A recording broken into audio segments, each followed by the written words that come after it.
let's talk a little bit about privatization here, right? So the term privatization. One thing to understand that privatization is basically the state-owned resources that get sold, all right, to private industries. All right. So does privatization affect the communist economy? Yes, it certainly does. Since all assets are ultimately owned and monitored by the state, privatization sells assets for personal and private interests. Those sellers become extremely wealthy and to the extent where it causes damage to the entire communist economy.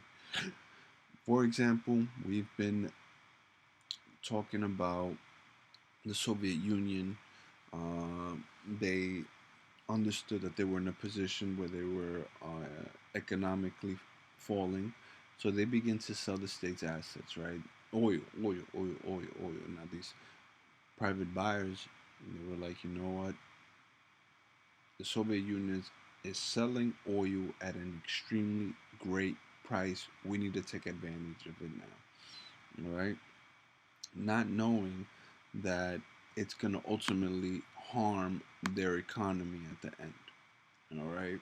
So you have to have some type of limit to free trade.